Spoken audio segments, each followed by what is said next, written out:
Hello students, आप सभी का स्वागत है हमारे YouTube channel Upadhyay online classes में। और आज हम आपको कराएंगे क्लास 10th इंग्लिश का बहुत ही इम्पोर्टेंट क्वेश्चन, जो कि हर बार बोर्ड एग्जाम में आपसे पूछा जाता है और उम्मीद करता हूँ इस बार भी जरूर पूछा जाएगा। हर साल इसे 4 नंबर के क्वेश्चन आपके आते हैं। तो आइए जानते हैं वो इम्पोर्टेंट क्वेश्चन है क्या। इंग्लिश में आप हर बार देखते हो कि एक फिगर ऑफ स्पीच आता है, इम्पोर्टेंट टॉपिक के नाम से है, ये बनाए हुए हैं। फिगर ऑफ स्पीच आता है क्लास 10th में। सिमिली है जिसमें इंपॉर्टेंट टॉपिक है ये क्लास 10th वाले बच्चों के लिए। 4 नंबर आएंगे, मात्र एक ही वीडियो आप 4 नंबर कवर कर लेंगे। देखो बहुत ही कितनी अच्छी बात है कि आप एक वीडियो देखोगे, यूट्यूब पे बहुत सारी वीडियोस खोजते हो, तब जाके आपको 1 या 2 नंबर का क्वेश्चन बचता है, लेकिन इस वीडियो में पूरे 4 नंबर एक ही वीडियो में कवर करने वाले हो। तो अंत तक हमारी वीडियो को देखते रहिएगा।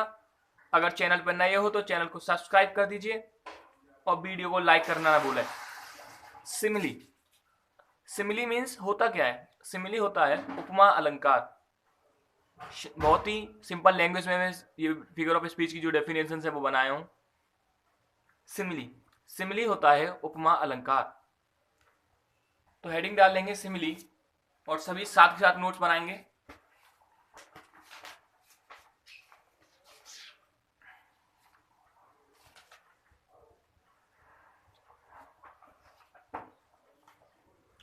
इन अ सिमिली लिखेंगे, in a simile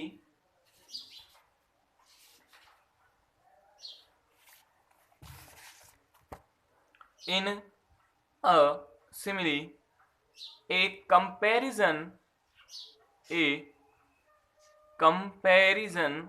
is made between two object of different kinds by using words as, like, so। तो देखो कितनी सिंपल वे में लैंग्वेज लिखी हुई है कि सिमिली में यानी उपमा अलंकार में कंपैरिजन तुलना की जाती है। कंपैरिजन इज मेड तुलना की जाती है between two object of different kind, दो भिन्न भिन्न प्रकार की वस्तुओं में, दो भिन्न भिन्न प्रकार के ऑब्जेक्ट्स में तुलना की जाती है बाय यूजिंग वर्ड्स। कौन से शब्दों का उपयोग करके? एज, लाइक और सो। यानी आपको एग्जाम में अगर ऑब्जेक्ट एग्जाम्पल दे रखा है और पूछा है कि इसमें कौन सा अलंकार है, तो आप क्या देखोगे? केवल उसमें एज, लाइक, सो, जो भी ये तीनों वर्ड्स अगर एग्जाम्पल में हैं तो बिना सोचे समझे आंख मीच के आप सिमिली लगा देना। क्या लगा दोगे? सिमिली। तो ये तो थी सिमिली की डेफिनेशन। अब सिमिली के एग्जाम्पल देखो। She is a lovely like a rose. She is a lovely like a rose. तो देखो इसमें लाइक आ रहा है, पहली बात तो ये देख लो, लाइक आ रहा है तो किसका एग्जाम्पल हो गया? सिमिली का हो गया। ठीक है, और वैसे इसका मतलब क्या हो गया? सी इज अ लवली, वह प्यारी है, लाइक अ रोज, गुलाब जितनी। उसकी तुलना किससे की जा रही है? गुलाब से की जा रही है। एक लड़की है या एक फीमेल है, उसकी तुलना गुलाब से की जा रही है, वह गुलाब जितनी प्यारी है। लाइक शब्द का यूज हो रहा है तो सिमिली है। She is as firm as rock. She is as firm as rock, यानी वह चट्टान जितनी फ्रिम फ्रिम फ्रिम शायद बोलते हैं कठोर है या स्थिर होती है, दृढ़ होती हुई। वह चट्टान जितनी दृढ़ है, वह इतनी दृढ़ है जितनी की चट्टान। Third example, O my love is like a red red rose. अरे मेरा प्यार लाल लाल गुलाब जैसा है। O my love is like a, देखो जहां लाइक दिखा, एस दिखा, सो दिखा, वहां कौन सा अलंकार लगा देंगे आप? सिमिली, उपमा अलंकार। ठीक है, आइए नेक्स्ट हम बात करते हैं मेटाफोर। मेटाफोर के बारे में बात करते हैं। मेटाफोर का मतलब होता है रूपक अलंकार। क्या होता है? रूपक अलंकार। इन ए मेटाफोर, इसकी डेफिनेशन है, in a metaphor a comparison is made between two different object without using word like, so, as. देखो इस चीज में इसमें कुछ अंतर है नहीं। केवल कितना अंतर है, इसमें भी कंपेयर की जा रही थी, कंपैरिजन हो रहा था दो वस्तुओं में, इसमें भी दो वस्तुओं में कंपैरिजन हो रहा है, लेकिन इसमें एज लाइक सो आता है, लेकिन इसमें एज लाइक सो नहीं आता है। तो देखो जहां भी कंपैरिजन हो रहा हो तुम्हें लग रहा हो कि यहाँ तुलना हो रही है, लेकिन लाइक सो एज ये वर्ड यूज ना किए गए, तो वहां भी क्या होगा, रूपक अलंकार होगा, मेटाफर होगा। ठीक है, एग्जाम्पल देख लेते हैं।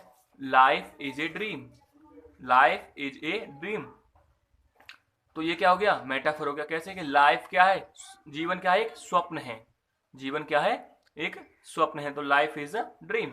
अगर ये बोल देते life is like a dream, तो यहाँ क्या हो जाता, सिमिली हो जाता, क्योंकि लाइक वर्ड यूज हो जाता। ठीक है, नेक्स्ट देखेंगे एग्जांपल इसी का। The camel is the ship of desert. आपने सुना होगा कि जो ऊंट है वो रेगिस्तान का जहाज बोला जाता है, तो ऊंट की तुलना किससे की जा रही है, रेगिस्तान के जहाज से। तो the camel is the ship of desert. अब अगर यहाँ होता the camel is like the ship of desert, तो क्या हो जाता है, ये सिमिली हो जाता, क्योंकि लाइक शब्द यूज हो जाता, लेकिन यहाँ लाइक शब्द यूज नहीं है, केवल लिखा है कि camel is the ship of desert, तो ये क्या हो गया, मेटाफर हो गया। अब सीधे सीधे समझ सकते हो कि जहां as like so word use है वो सिमिली है, और जहां as like word, as like so, as ये जो वर्ड है वो यूज नहीं किए गए हैं और फिर भी कंपेयर की जा रही है, तो वहां मेटाफर है। इन दोनों में भी डिफरेंस कुछ अंतर होता है, लेकिन वो मुझे लगता है कि 10th लेवल पर कराने की जरूरत नहीं है। सीधे सीधे आपसे पूछ लेगा कि सिमिली है या मेटाफर है, या इनकी डेफिनेशन पूछ लेगा। आप अगर ये दोनों करके जाते हो तो चांसेस ज्यादा रहते हैं कि आपने पूरा 4 नंबर आपके आ ही जाएंगे, क्योंकि मोस्टली ये दोनों तो आते ही आते हैं। वैसे सभी इंपॉर्टेंट है, बोर्ड एग्जाम में कुछ कहा नहीं जा सकते क्या आएगा, लेकिन ये वाले में से जरूर एक आ जाता है। आप प्रीवियस पेपर उठा कर देख सकते हो, सिमिली, सिमिली में से मेटाफर, एक डेफिनेशन हर साल ज्यादातर पूछी गई है। अब बात करते हैं 3rd नंबर की, जो है पर्सोनिफिकेशन। पर्सोनिफिकेशन की अगर हम बात करते हैं तो पर्सोनिफिकेशन मीन्स होता है मानवीकरण अलंकार।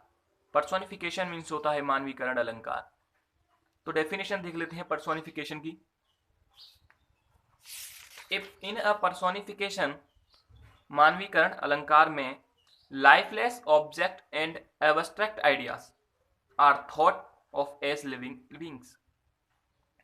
यानी पर्सोनिफिकेशन अलंकार में, यानी मानवीयकरण अलंकार में लाइफलेस निर्जीव वस्तुएं और एब्स्ट्रैक्ट आइडियाज, एब्स्ट्रैक्ट कहते हैं भाववाचक विचार, भाववाचक विचार, आर थॉट, थॉट सोचे जाते हैं, of as a living beings. यानी जो पर्सोनिफिकेशन यानी मानवीकरण में निर्जीव वस्तुओं की और भाव विचारों को एक सजीव वस्तुओं की समानता की जाती है, सजीव वस्तुओं जैसा माना जाता है। ठीक है, सजीव मान लिया जाता है। जैसे एक्सपीरियंस, एग्जांपल देखेंगे इसका। Experience is the best teacher, experience is the best teacher. यहाँ किसकी समानता की गई है, एक्सपीरियंस को यहाँ सबसे अच्छा गुरु माना गया है, बताया गया है। तो एक्सपीरियंस कोई टीचर तो है नहीं, जैसे महेश सर, सुरेश सर, कवि, रमेश सर, ये सारे जो टीचर्स हैं ऐसे तो है नहीं। एक्सपीरियंस क्या है, निर्जीव वस्तु है, लेकिन निर्जीव वस्तु को यहाँ किसकी मान्यता दी गई है, सजीव की, टीचर के साथ उसकी तुलना की गई है। तो यहाँ ऐसे जहाँ निर्जीव वस्तु की सजीव मानकर तुलना की जाती है, वहां होता है हमारा पर्सोनिफिकेशन। ठीक है, मानवीकरण, मानवीकरण अलंकार। जैसे truth sits upon the lips of dying man, truth यानी सत्य, सिट्स बैठता है, upon the lips of dying man, मृत शरीर पर यानी मरने वाले व्यक्ति के होठों पर सत्य विराजमान होता है। यानी जो मरने वाला व्यक्ति होता है ना, वो पहला मरते समय सच बोलता है। इसका मतलब ये हो गया, तो सच कोई व्यक्ति तो है नहीं, सच कोई लिविंग थिंग्स तो है नहीं जो बैठ जाएगा, है ना, होठों पर बैठ जाएगा या कहीं भी बैठ जाएगा। तो यहाँ जो सच है उसे सजीव की तुलना की गई है, सच को, सच बैठता है lips upon the dying man, मरने वाले व्यक्ति के होठों पर। तो ये तो एग्जाम्पल है वो पर्सोनिफिकेशन का। उम्मीद करता हूँ आपको समझ में आया होगा, अगर नहीं आएगा तो कमेंट करके बताएं, मैं और भी अच्छे से समझाने की कोशिश करूंगा। ठीक है, अब नेक्स्ट देख लेते हैं, इसके बाद आएगा एफस्टॉपी। एफस्टॉपी को हम बोलते हैं, एफस्टॉपी देख लेते हैं एक बार। एफस्टॉपी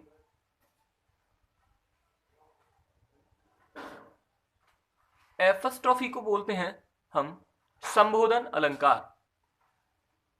एपस्ट्रॉफी मीन्स होता है संबोधन अलंकार। An apostrophe is a direct address to the dead, है ना। जो apostrophe is a direct address to dead, to the absent और टू ए पर्सोनिफाइड ऑब्जेक्ट और आइडिया। यानी संबोधन अलंकार में सीधे निर्देश दिए जाते हैं, सीधे बताया जाता है टू डेड, किसी की मृत्यु के बारे में, है ना। सीधे बताया जाता है मृत व्यक्ति के बारे में, या टू द एब्सेंट अनुपस्थिति के व्यक्ति के बारे में, या टू ए पर्सोनिफाइड ऑब्जेक्ट यानी मानवीकृत पदार्थ वस्तु विचार के रूप में संबोधित किया जाता है। ठीक है। तो जो संबोधन अलंकार होता है उसमें सीधे ही मृत व्यक्ति को, अनुपस्थित व्यक्ति को या विचारों को, पर्सोनिफाइड ऑब्जेक्ट मानवीकृत पदार्थ विचारों को स्पष्ट रूप से संबोधित किया जाता है। जैसे life I know not want tau art, अरे जीवन, लाइफ को कहेंगे जीवन, अरे जीवन, आई नो नॉट मैं नहीं जानता, वाट ताउ आर्ट तेरी कला क्या है ना, तेरी कला क्या है। तो यहाँ किसको बताया गया है? सीधे मृत व्यक्तियों को, लाइफ को, जीवन को बताया गया है। तो एपस्ट्रॉफी के बारे में अगर एग्जांपल दें तो देखो क्या है, इसमें प्राय एपस्ट्रॉफी मार्क, एक्सक्लेमेशन मार्क जैसे प्रयुक्त होता है ना, एपस्ट्रॉफी मार्क्स इसमें यूज किया जाता है। अगर आपको एग्जांपल में लगे कि उसमें एपस्ट्रॉफी सिंबल है कहीं, तो सीधे सीधे आंख मीच के लिख देंगे एपस्ट्रॉफी अलंकार। एपस्ट्रॉफी है यानी इसमें कौन सा है? संबोधन अलंकार है। ठीक है। अब नेक्स्ट आता है आपका हाइपरबोलो, अति संयुक्ति अलंकार। हाइपरबोलो आ जाता है अति संयुक्ति अलंकार। तो लिखेंगे इन ए हाइपरबोल इज थिंग्स और पर्सन आर रिप्रेजेंटेड इन अ हाइपरबोलो। अति संयुक्ति अलंकार में ए थिंग्स और पर्सन, वस्तु और व्यक्ति, आर रिप्रेजेंट प्रस्तुत किए जाते हैं एज ग्रेटर और लेस, या तो बढ़ा चढ़ा के, या लेस बिल्कुल कम करके, घटाकर, बेटर और वर्स बुरी तरीके से, या तो उन्हें अच्छा व्यतीत बनाया जाता है, एंड वर्स या उन्हें बहुत ही बुरा, then they actually are. Hyperbole देखो, हाइपरबोल ऊपर से ही नाम से पता पड़ रहा है कि इसमें अत्यधिक बढ़ा चढ़ा के बात की जाती है, वो हाइपरबोल होता है। इसमें क्या होता है कि जो व्यक्ति है या वस्तु है उसकी तुलना या उसे रिप्रेजेंट किया जाता है, उसे बढ़ा चढ़ा के बताया जाता है। मान लो जैसा व्यक्ति है वैसा नहीं बताया जाता है। जैसे मान लीजिए अगर हम पेड़ की तुलना करें तो या तो पेड़ को आसमान पर चढ़ा देंगे या उसी पेड़ को मिट्टी में मिला देंगे। अगर पर्वत है तो उसे आसमान से छिपा देंगे, या अगर पर्वत की किसी से तुलना करेंगे तो चींटी से तुलना कर देंगे, है ना। तो वो होता है हाइपरबोल, उसे बोलते हैं अति संयुक्ति अलंकार। इसका एग्जाम्पल है why man if the rivers were dry I am able to fill it with tears. देखो, क्यों मनुष्य, यदि नदियां सूख जाएं, if the rivers were dry, यदि नदियां सूख जाएं तो I am able to fill it with tears. देखो मनुष्य कह रहा है क्यों, अगर नदियां सूख जाएंगी तो क्या मैं सक्षम हूं फिल इट, उन्हें भरने में, विद टीयर्स, अपने आंसुओं से। तो नदी, इतनी बड़ी नदी होती है उसमें कितना सारा पानी होता है, लेकिन यहाँ किससे तुलना कर दी कि मनुष्य उसे क्यों नहीं भर सकता, मैं सक्षम हूं। मनुष्य कह रहा है मैं सक्षम हूं, I am able to fill it, उसे भरने में, विद टीयर्स, अपनी आंखों के आंसुओं से भरने में। तो यहाँ बढ़ा चढ़ाकर जब बात करती हैं तो वहां होता है हाइपरबोल। हाइपरबोल के और भी एग्जांपल्स हैं, जैसे मैंने शायद एक ही लिखा है क्योंकि ज्यादा करूंगा तो फिर आप बोलोगे ये तो बुक में ही थे, हम बुक में से ही कर लेते।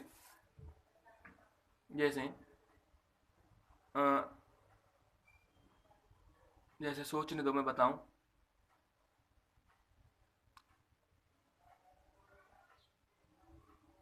माई cheeks grow cold, my cheeks grow cold and here the sea, all the perfumes of Arabia will not sweeten this little hand. All the perfume, देखो सभी परफ्यूम्स जितने हैं उनकी तुलना हो गई। और अरबिया, अरब के जो जितने भी परफ्यूम हैं, विल नॉट स्वीटन, ज्यादा मधुर नहीं हो सकते, ज्यादा खुशबूदार नहीं हो सकते। दिस लिटिल हैंड, इस छोटे हाथ से। किससे तुलना कर दी?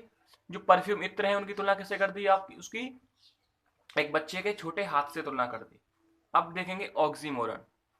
ऑक्सीमोरन विरोधाभास अलंकार, इसे बोलते हैं विरोधाभास अलंकार। An oxymoron is a figure of speech in which two opposite ideas are put together. An oxymoron is a figure of speech in which two opposite ideas are put together. देखो ये तो कितनी सिंपल लैंग्वेज बनाई है मैंने, इसमें तो easily आपको पता ही पड़ गया होगा। ऑक्सीमोरन में, विरोधाभास अलंकार में, एक ऐसा अलंकार है इन विच जिसमें कि टू अपोजिट आइडियाज, दो विपरीत आइडिया यानी दो विपरीत लोगों की बातें, दो विपरीत पक्ष आर पुट टुगेदर, एक दूसरे के समक्ष रखे जाते हैं। He was feeling sweet pain of love. देखो यहाँ स्वीट भी आ गया और पेन भी आ गया, है ना? तो क्या हो गया? विपरीत हो गया, मीठा है और दर्दई है। तो ही वॉज फीलिंग, वह महसूस कर रहा है, स्वीट पेन, मीठा दर्द ऑफ लव, प्रेम का मीठा दर्द महसूस कर रहा है, लेकिन वो दर्द भी महसूस कर रहा है और मिठास भी दे दी। तो विपरीत आइडियाज हो गए, है ना? ओनोमेटोपोइया, ओनोमेटोपोइया, इसे बोलते हैं हम ध्वनि सूचक अलंकार। ध्वनि सूचक अलंकार क्या होता है कि इसमें क्या होता है? जानवरों, व्यक्तियों, पक्षियों इत्यादि की ध्वनियां हमें सुनाई देती हैं, वो होता है ध्वनि सूचक अलंकार। ओनोमोटोपोइया is that figure of speech in which sound suggested its meaning। देख लीजिए कितना इजी लैंग्वेज में लिखा है। ओनोमोटोपोइया is that figure of speech in which sound suggested its meaning। तो एन ओनोमोटोपोइया ध्वनि सूचक अलंकार एक ऐसा अलंकार है इन विच जिसमें कि साउंड आवाज सजेस्ट करती है, आवाज हमें सलाह देती है, इन इट्स मीनिंग उसके अर्थ देती है, आवाज ही उसका क्या करती है? अर्थपूर्ण करती है। क्या कहलाता है वो? ध्वनि सूचक अलंकार। एग्जाम्पल, द स्नेक हिसेस, सांप क्या करता है? सर्प क्या करता है? फुसकारता है। ए विंग्स हम्स, वी हम्स, मक्खी भिनभिनाती हैं। ठीक है, तो अगर हमारी वीडियो आपको पसंद आई हो तो वीडियो को लाइक कीजिएगा, और अगर हमारे चैनल यूट्यूब चैनल पर नए हो तो चैनल को सब्सक्राइब कर दीजिए। Thank you.